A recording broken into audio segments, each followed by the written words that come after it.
ವಿಜಯಪುರ ಜಿಲ್ಲೆಯ ಬಸವನ ಬಾಗೇವಾಡಿ ಪಟ್ಟಣದ ಪೊಲೀಸ್ ಠಾಣೆ ಆವರಣದಲ್ಲಿ ಪೊಲೀಸ್ ಇಲಾಖೆಯಿಂದ ಪರಿಶಿಷ್ಟ ಜಾತಿ ಪರಿಶಿಷ್ಟ ಪಂಗಡದ ಕುಂದುಕೊರತೆ ಸಭೆ ನಡೆಯಿತು. ದಲಿತ ಮುಖಂಡರು ಹಲವಾರು ಗ್ರಾಮಗಳಲ್ಲಿ ಸ್ಮಶಾನ ಮತ್ತು ಹಾಸ್ಟೆಲ್ಗಳಲ್ಲಿ ಅನೇಕ ಸಮಸ್ಯೆಗಳು ಇವೆ, ಅವುಗಳನ್ನು ಸರಿಪಡಿಸಬೇಕಾಗಿ ಅಧಿಕಾರಿಗಳಿಗೆ ಮನವಿ ಮಾಡಿಕೊಂಡರು. ಆನಂತರ ಮಾತನಾಡಿದ ತಹಶೀಲ್ದಾರ ವೈಎಸ್ ಸೋಮನಕಟ್ಟಿ ಹಂಚಿನಾಳ, ಗ್ರಾಮದಲ್ಲಿ ಸ್ಮಶಾನ ಭೂಮಿ ಸಮಸ್ಯೆ ಶೀಘ್ರದಲ್ಲಿ ಬಗೆಹರಿಸಲಾಗುವುದು. ಜತೆಗೆ ಹಾಸ್ಟೆಲ್ಗಳಲ್ಲಿ ಕಡ್ಡಾಯವಾಗಿ ವಾರ್ಡನ್ಗಳು ವಾಸ್ತವ್ಯ ಮಾಡುವಂತೆ ನಿರ್ದೇಶನವಿದ್ದು, ಲೋಪ ಕಂಡು ಬಂದಲ್ಲಿ ಅಂಥವರ ವಿರುದ್ಧ ಕ್ರಮ ಜರುಗಿಸಲಾಗುವುದು ಎಂದರು.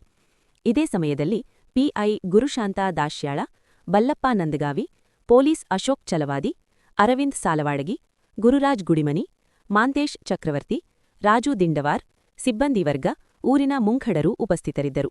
ಈ ಸುಂದರ ಸಂಜೆಯಲ್ಲಿ ಬಸವನ ಬಾಗೇವಾಡಿ ಪೊಲೀಸ್ ಠಾಣೆ ವತಿಯಿಂದ ಪರಿಶಿಷ್ಟ ಜಾತಿ ಮತ್ತು ಪರಿಶಿಷ್ಟ ಪಂಗಡದ ಮುಖಂಡರುಗಳ ಸಭೆಯನ್ನು ಕರೆಯಿತು. ಈ ಕಾರ್ಯಕ್ರಮಕ್ಕೆ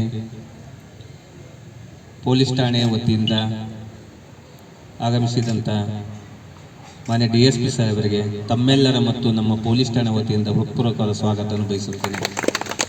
ಅದೇ ಮಾಡಲಿಕ್ಕೆ ಇದ್ದೇವೆ, ಅವರು ಬರ್ತೀನಿ ಅಂತ ಹೇಳಿದ್ದಾರೆ. ಅನ್ನೋದ ಹೇಳಿ ಸರ್ವೇರ್ಗೆ ಹೇಳಿ ಇದು ಮಾಡ್ತಾ ಹೋಗ್ತಾಯಿದ್ರು. ಬಟ್ ಅದನ್ನು ಯಾಕೋ ಅಲ್ಲೇ ಉಳಿತು ಅಂತ ನನಗೆ ಅನಿಸ್ತದೆ. ಅವರು PWD ಅಂದರು, ಅವ್ರು ಮಾರ್ಕಿಂಗ್ ಮಾಡಿಕೊಟ್ಟು ಅವರು 9 ಮೀಟ್ರ್ ಮಾರ್ಕಿಂಗ್ ಮಾಡಿಕೊಟ್ಟು ಮುಂದೆ 6 ಮೀಟ್ರ್ ಹೋಗ್ತದೆ. 6 ಮೀಟ್ರ್ ಅಂದರೆ 3 ಕಿಲೋಮೀಟ್ರ್ ಕಿತ್ತು ಸರ್. ಅವ್ರು ಹೇಳಿದ್ರು 9 ಮೀಟ್ರ್ ರೋಡ್ ಬರ್ತದೆ, ನಂತರ ಏನದ ಮುಂದೆ 6 ಮೀಟ್ರ್ ಬರ್ತದದು, 3 ಕಿಲೋಮೀಟ್ರಿಗೆ ಹೋಗ್ತಾವೆ ಅಂತೇಳಿ PWD ಅವ್ರು ಹೇಳಿದ್ರು. ಮುಂದೆ ಇವ್ರ ಜಾಗಗಳು ಔಟ್ಕಮ್ ಮಾಡಿರಿ ಅಂತಂದರು. ಅದು ಮತ್ತು ಡಿಲೇ ಆಗೋದ್ರಿಂದ ಒಂದು ಸೈಡ್ ಆಗಿ ಒಂದು ಸೈಡ್ ಉಳಿದಂಥ ಪರಿಸ್ಥಿತಿ ಆಗ್ತದೆ, ಅದು ಆಗಬಾರ್ದು. ಅದ್ರ ಜೊತೆಗೆ ಇನ್ನೊಂದು ಏನಂತ ಅಂತಂದ್ರೆ ನಮಗೆ ಸರಲ್ಲಿ ಒಂದು ಮಠ ಇದೆ ಸರ್. ಆ ಮಠಕ್ಕೆ ಇನ್ನೂ ಹೋಗಕ್ಕೆ ಅವ್ರಿಗೆ ಅವಕಾಶ ಇಲ್ಲ, ಪರ್ಮಿಷನ್ ಇಲ್ಲ. ಅಲ್ಲಿ ಊರಾಗ ಹೋದರೂ ಅರ್ಧನೇ ಈ ಕಡೆ ಹೊಳಬೇಕು, ನೀವು ಈ ಕಡೆ ಮುಂದೆ ಬರಬಾರ್ದು ಅಂತ ಹೇಳಿ ಅವ್ರಿಗೆ ಒಂದು ಇದು ಮಾಡ್ಯಾರ ಸರ್. ಇಲ್ಲಿ ಹಳ್ಳಿಚಂಡಿಯಲ್ಲಿ ಮತ್ತು ಕಟ್ಟಿಂಗ್ ಶಾಪಲ್ಲಿ ಅವರಿಗೆ ಕಟ್ಟಿಂಗ್ ಮಾಡ್ತಾ ಇಲ್ಲ ಸರ್. ಹಳ್ಳಿಚಂಡಿ ಅದನ್ನು ಈಗಾಗಲೇ ನಾವು ಸಮಾಜ ಕಲ್ಯಾಣ ಮೇಡಮರಿಗೆ ನಾವು ಒಂದು ಮನವಿನೂ ಕೊಟ್ಟೇವೆ ಸರ್. ಅವರು ಒಂದು ಶಾಂತಿ ಸಭೆ ಮಾಡ್ತೀವಿ ಅಂತ ಹೇಳ್ಯಾರ. ಅದಕ್ಕೆ ತಮ್ಮ ಗಮನಕ್ಕೂ ಸ್ವಲ್ಪ ತರಬೇಕಂತ ಹೇಳಿ ನೀವು ಸ್ವಲ್ಪ ಅದನ್ನೊಂದು ಶಾಂತಿ ಸಭೆ ಮಾಡಿ ಒಂದು ನಮಗೊಂದು ಸಮಸ್ಯೆ ಕ್ಲಿಯರ್ ಮಾಡಿಕೊಡ್ಬೇಕಂತ ತಮ್ಮಲ್ಲಿ ಒಂದು ವಿನಂತಿ ಸರ್. ಈಗಾಗಲೇ ಹಲವಾರು ವಿಚಾರಗಳನ್ನು ನಮ್ಮ ಇಲಾಖೆಗೆ ಸಂಬಂಧಪಟ್ಟಂಗೂ ಕೂಡ ಪ್ರಸ್ತಾಪ ಮಾಡಿದಿರಿ. ಅದರಲ್ಲಿ ಮುಖ್ಯವಾಗಿ ಹಂಚಿನಾಳದ ಸ್ಮಶಾನದ ಬಗ್ಗೆ ಕೇಳಿದಿರಿ. ಸೊ ಅದರ ಬಗ್ಗೆ ನಾನು ಅಲ್ಲಿ ಸ್ಥಾನಿಕ ಚೌಕಾಶಿ ಮಾಡಿ ಅದ್ರ ಬಗ್ಗೆ ಡಿಸಿಷನ್ ತಗೋತೀನಿ. ಈ ಬಗ್ಗೆ ಹೇಳಿದಿರಿ, ಅದನ್ನು ಸಂಬಂಧಪಟ್ಟಂಥ ಎಕ್ಸಿಕ್ಯೂಟಿವ್ ಆಫೀಸರ್ ತಾಲೂಕ್ ಪಂಚಾಯತಿ ಅವರಿಗೆ ನಾನು ಡೈರೆಕ್ಷನ್. ಹಾಸ್ಟೆಲ್ ಸೂಪ್ರಿಡೆಂಟ್ಸ್ ಬಗ್ಗೆ ಹೇಳಿದಿರಿ. ಸೊ ಹಾಸ್ಟೆಲ್ ಸೂಪ್ರಿಡೆಂಟ್ಸು BCM ಆಗಿರ್ಬೋದು, ಸಮಾಜ ಕಲ್ಯಾಣ ಇಲಾಖೆ ಹಾಸ್ಟೆಲ್ಸ್ ಇರ್ಬೋದು, ಅವರೆಲ್ಲರೂ ಹೆಡ್ ಕ್ವಾರ್ಟ್ರಲ್ಲಿ ಇರುವಂಥ ಡೈರೆಕ್ಷನನ್ನು 2 ಡಿಪಾರ್ಟ್ಮೆಂಟ್ಗಳಿಗೆ ನಾನು ಕೊಡ್ತೀನಿ. ಅದರ ಜೊತೆಗೆ ಉಪವಿಭಾಗಾಧಿಕಾರಿಗಳ ನೇತೃತ್ವದಲ್ಲಿ ಒಂದು ಅಖಂಡ ಬಸವನ ಬಾಗೇವಾಡಿ ತಾಲೂಕಿನ ಒಂದು ಈ ಮೀಟಿಂಗ್ ಆಗಬೇಕು ಅಂತೇಳಿ ತಮ್ಮ ಒಂದು ಬಯಕೆ ಐತಿ. ಸೊ ಅದನ್ನು ನಾನು ಮಾನ್ಯ ಉಪವಿಭಾಗಾಧಿಕಾರಿಗಳ ಜೊತೆ ಚರ್ಚೆ ಮಾಡಿ ಅದನ್ನು ಕೂಡ ಏರ್ಪಡಿಸುವಂಥ ಕೆಲಸವನ್ನು ಮಾಡ್ತೀನಿ. ಅದರ ಜೊತೆಗೆ ಉತ್ನಾಳ ಸ್ಮಶಾನದ ಬಗ್ಗೆ ಕೇಳಿದರೆ ಅದರದ್ದು ಕೂಡ ನಾನು ಪರಿಶೀಲನೆ ಮಾಡಿ ತಮಗೆ ಮಾಹಿತಿ ಕೊಡ್ತೀನಿ. ಅದರ ಜೊತೆಗೆ ಡೋನೂರ್ ಸ್ಕೂಲಲ್ಲಿ ಬೋರ್ವೆಲ್ ಇಲ್ಲ ಅಂತ ಹೇಳಿದರೆ, ಸೊ ಅದನ್ನು ಕೂಡ BO ಅವರಿಗೆ ಮತ್ತು ಸಂಬಂಧಪಟ್ಟಂಥ ನೀರಾವರಿ ಇಲಾಖೆಯವ್ರ ಜೊತೆ ನಾವು ಡಿಸ್ಕಸ್ ಮಾಡಿ ಅದರ ವ್ಯವಸ್ಥೆಯನ್ನು ಕೂಡ ಮಾಡ್ತೀವಿ. ಸೊ ಒಟ್ಟಿನಲ್ಲಿ ಈ ಒಂದು ಮೀಟಿಂಗ್ನ ಮುಖ್ಯ ಉದ್ದೇಶ ಏನು ಅಂತಂದರೆ, ಯಾವುದೇ SC/ST ಕಮಿಟಿ ಅವರಿಗೆ ಇರ್ಬೋದು, ಜನಾಂಗಕ್ಕೆ ಇರ್ಬೋದು, ಯಾವುದೇ ತೊಂದರೆಗಳಾಗದಂತೆ ಅವರು ಕೂಡ ಸಮಾಜದಲ್ಲಿ ಎಲ್ಲರಂತೆ ಬಾಳಬೇಕು ಅನ್ನುವಂಥ ಉದ್ದೇಶ ಇದೆ. ಏನೇ ತೊಂದರೆಗಳಿದ್ರೂ ಕೂಡ ನಮ್ಮ ಪೊಲೀಸ್ ಇಲಾಖೆ ಮತ್ತು ನಾವು ಇದ್ದೇ ಇರ್ತೀವಿ. ಅದಕ್ಕೆ ಸಹಕಾರವನ್ನು ಕೊಟ್ಟು ಯಾವುದೇ ಸಮಸ್ಯೆ ಇದ್ರೂ ನಮ್ಮ ಗಮನಕ್ಕೆ ತೊಗೊಂಬರ್ರಿ ಅಂತೇಳಿ ಈ ಮೂಲಕ ನಾನು ವಿನಂತಿ ಮಾಡ್ಕೊಳ್ತೇನೆ. ಏನೋ ಸುಮ್ಮನೆ ಬೈದಾಡಿರ್ತಾರೋ ಅವಾಗ ಬಂದು ನೀವು ಬಗೆಹರಿಸೋದು ಏನು ನಡೀತೈತಿ, ಯಾಕಂದ್ರೆ ಸಿವಿಲ್ ಇರ್ತೈತಿ ನಡೀತೈತಿ ಬಾಯ್ ಮಾತಿಂದ. ಬಟ್ ಏನಾದ್ರು ಜಾತಿ ನಿಂದನೆಗಿಂತನೇ ಬಂದಾಗ ನಮ್ಗೆ ಅವಕಾಶ ಇಲ್ಲ. ಆ್ಯಂಡ್ ಕೇಸುಗಳು ಜಾಸ್ತಿ ಆದವು ಅಂದ್ರೆ ಅರಿವು ಜಾಸ್ತಿ ಬರ್ತೈತಿ. ಕೇಸುಗಳು ಸುಳ್ಳು ಕೇಸುಗಳಾಗಬಾರ್ದು, ಬಟ್ ಸರಿಯಾಗಿರುವಂಥವು ನಿಜವಾದ ಕೇಸುಗಳು ಆಗಬೇಕು. ಅವರು ಬಾಗೇವಾಡಿ ಹೇಳ್ತಾರೋ ಅದಲ್ಲ, ಅದು ಇಂಪಾರ್ಟೆಂಟ್ ಅಲ್ಲ.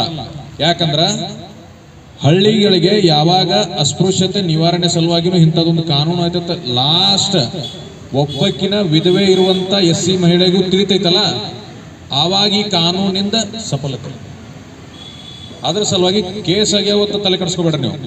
ಅವ್ರು ಯಾರು ಅಂತಾರೋ ಇಂತಾರೋ ಅವ್ರು ಅನ್ನೋ ಅಂತಾರೋ, ಬಟ್ ಆದವನಿಗೆ ಅನುಭವಿಸಿದವನಿಗೆ ಅವನ ಸಲುವಾಗಿ ಯಾರು ಮಾತಾಡ್ತಾರೆ.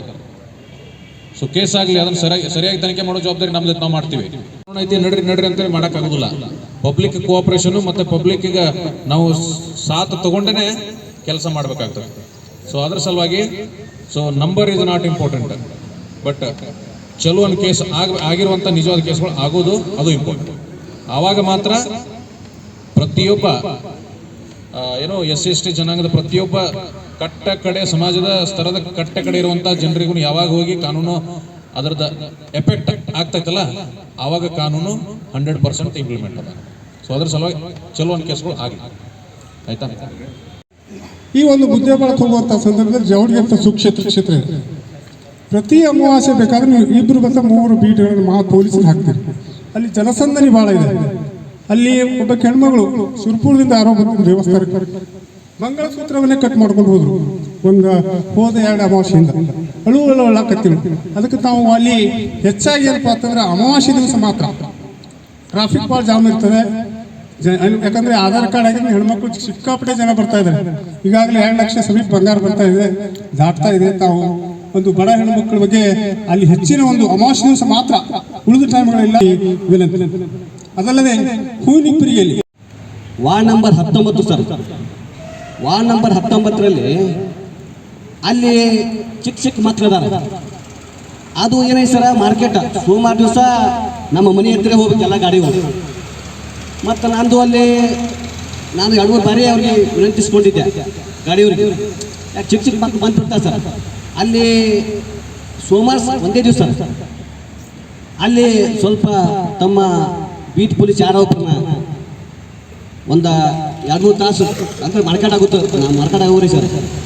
ಸ್ವಲ್ಪ ಅದು ಯಾಕಂದ್ರೆ ಮಕ್ಕಳು ರೋಡಿಗೆ ಬರ್ತಾರೆ, ಗಾಡಿಗಳು ಹೋಗ್ತಾವೆ ಸರ್. ಮಕ್ಕಳು ಈ ರೋಡ್ ದಾಟಿ ಇಲ್ಲಿ ಸ್ಕೂಲಿಗೆ ಹೋಗ್ಬೇಕು, ಗಾಡಿ ಹತ್ತು ಹೋಗ್ಬೇಕಾಗ್ತದೆ.